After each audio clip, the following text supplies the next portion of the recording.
할렐루야. 함께 예배드리는 모든 성도님들, 주님의 평강이 함께하길 주님의 이름으로 소원합니다. 오늘 읽은 본문은 로마서의 활용점정을 찝습니다. 본문은 말하죠. 예수 안에 있는 자는 결코 정죄함이 없느니라 라고 말이죠. 로마서 8장은 1장에서 7장까지 설명했던 모든 복음의 결론을 말하고 있습니다.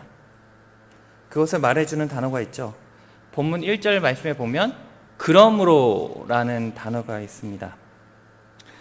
본문의 그러므로는 앞의 사항들을 다 설명한 뒤에 마지막에 그 말을 정리할 때 그러므로 라는 단어를 쓰죠. 즉 복음에 대해 1장부터 복음에 대해서 구원에 대해서 로마 교인들에게 쭉 설명을 합니다. 그리고 나서 오늘 본문에 정리하는 시간이죠. 그럼 바울이 왜 본문 8장 처음에 그러므로라고 했는지 7장의 내용을 해석한 뒤에 오늘 본문을 계속 이어가도록 하겠습니다. 7장 21절의 말씀에 보면 바울의 고백이 나옵니다. 나에게는 선을 행하려는 마음이 있는데 악이 나와 함께 있다는 사실을 고백합니다. 나는 로마 교인에게 복음을 증거하고 편지를 보냈지만 나도 너희와 같은 연약한 사람이다. 나도 육체로는 구원을 얻을 수 없다는 것을 깨달았다라고 사도 바울은 고백합니다. 바울은 자신이 영으로는 하나님의 법을 따라가고 싶은데 죄의 법으로 사로잡히고 있다 말하고 있습니다. 예를 들어서 이런 거죠. 제가 이제 길을 걷다가 횡단보도에 서 있습니다. 신호등을 보니 빨간불이 되었어요. 주위를 둘러보니 차도 없고 텅텅 빈 도로였습니다. 근데 사람들은 빨간불인데도 불구하고 그 횡단보도를 건너죠. 여러분이 그곳에 있다면 어떻게 하시겠습니까? 생각으로는 건너지 말아야지 하면서 무단횡단을 하고 있진 않을까요? 사도 바울도 그런 심정입니다. 그래서 로마서 7장 24절에 이렇게 고백합니다. 오호라 나는 곤고한 사람이로다. 이 사망의 몸에서 누가 나를 건져내랴 라고 고백합니다. 사도 바울의 이러한 고백은요, 복음을 깨달았지만 하나님의 법을 따른 것을 알고 있지만 죄의 법이 아직까지 자기 자신을 유혹하고 있다는 것입니다.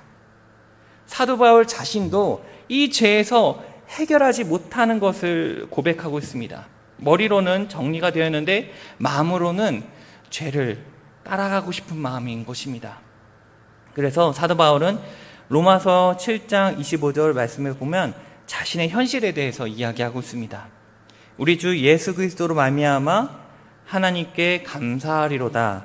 그런즉 내 자신이 마음으로는 하나님의 법을 육신으로는 죄의 법을 섬기노라 라고 고백합니다. 하나님께 감사합니다. 하나님께 순종합니다 라고 고백하지만 몸은 썩어가고 죄악된 본성으로 죄의 법에 복종하고 있다라고 고백하고 있는 것입니다. 사도 바울은 우리와 같은 고민을 하고 있다 고백합니다. 정말 믿음이 대단한 사도 바울도 우리와 같은 똑같은 죄인이라는 것을 고백하고 있죠. 사도 바울은 자신의 힘으로는 절대 이 죄를 이겨낼 수 없다고 한탄하며 고백합니다. 그래서 오늘 본문에 이 말이 나온 것입니다. 그러므로 우리는 이 죄를 해결할 수 없습니다. 그러므로 이 죄를 해결할 사람이 등장하는데요. 누가 해결할까요? 1절 말씀에 그러므로 이제 예수 그리스도 안에 있는 자에게는 결코 정죄함이 없나니 라고 말한 것입니다. 사도 바울을 포함해서 모든 사람이 죄 때문에 사망으로 갈 수밖에 없지만 예수 그리스도 안에 있는 자에게는 결코 정죄함이 없다라고 사도 바울은 말씀하고 있습니다. 사도 바울은 이 말씀을 통해서 강조하고 있습니다. 결코 정죄함이 없다 이야기합니다. 사도 바울은 예수 안에 있는 자는 절대로 정죄함이 없다고 말합니다. 어떻게 그럴 수 있을까요? 사도 바울은 두 가지로 이야기합니다. 첫 번째, 우리는 하나님의 자녀이기 때문에 결코 정잠이 없다라고 말씀하십니다. 같이 한번 따라해 볼까요? 우리는 하나님의 자녀입니다. 다시 한번 우리 당당하게 얘기하겠습니다. 우리는 하나님의 자녀입니다. 믿으십니까? 아멘. 사도 바울은 하나님의 자녀들이기 때문에 결코 정잠이 없다라고 말합니다. 우리나라에 사는 사람들 중에 죄가 있지만 유죄를 줄 수 없는 경우가 있어요. 이것이 뭐냐면 치외법권입니다. 치외법권이란 다른 나라의 영토 안에 있으면서도 그 나라 국내법에 적용받지 않는 국제법의 권리를 말하고 있는데요. 쉽게 말하면 치외법권에 허용되는 사람을 이야기하면 쉽습니다. 우리나라 국적이 아닌 외교관들이 그렇습니다. 만일에 미국의 외교관이 우리나라에서 범죄를 저질렀습니다.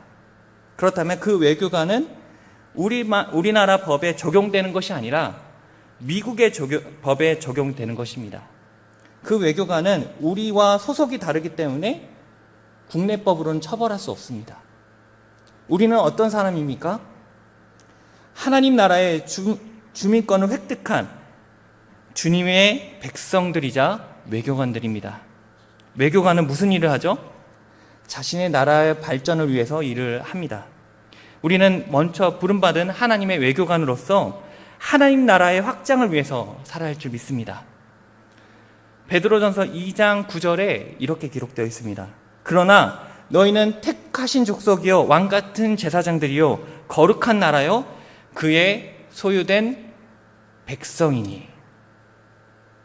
우리는 주님께서 우리를 택하셨고 우리를 자녀로 백성으로 삼아주셨습니다. 그러므로 우리는 세상 백성이 아니라 하나님의 백성으로 사는 것입니다.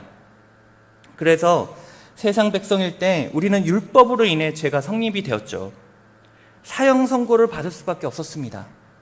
하지만 우리는 세상 백성에서 하나님의 백성으로 소속이 옮겨졌기 때문에 우리의 죄는 효력이 사라지게 된 것입니다. 2절 말씀에 이렇게 나와 있죠. 이는 그리스도 예수 안에 있는 생명의 성령의 법이 죄와 사망의 법에서 너를 해방하였느니라. 죄의 법은 우리를 정죄할 수 없게 되었습니다. 우리는 죄의 법에서 하나님의 법으로 바뀌게 되었기 때문입니다. 우리는 오해하지 말아야 합니다. 우리는 하나님의 백성이 되었으니 이제는 죄 저질러도 돼 라고 오해하지 않았으면 합니다. 우리는 예전에는 율법을 따랐지만 하나님의 자녀로서 우리 막 사는 것이 아니라 하나님의 말씀대로 살아야 할 줄 믿습니다. 율법이 폐한 것이 아니라 율법이 완성된 것입니다. 그렇기 때문에 우리는 하나님의 자녀들입니다. 그래서 하나님의 법대로 사는 저와 여러분들 되기 원합니다. 그 법은 성경에 기록되어 있으며 그 성경은 하나님의 말씀일 줄 믿습니다. 사도 바울은 우리가 결코 정잠을 받을 수 없던 두 번째를 얘기합니다. 예수 보혈의 피 때문에 그렇습니다. 한번 따라해 볼까요? 예수 보혈의 피 때문에 정잠이 없습니다. 아멘. 믿으십니까?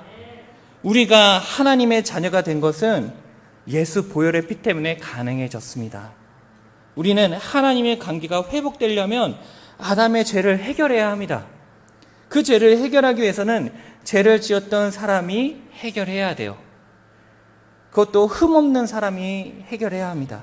그런데 하나님께서 우리를 너무나 사랑하셔서 임시방면으로 흠없는 가축을 잡아서 제사를 드림으로 하나님과의 관계를 갖게 하였습니다.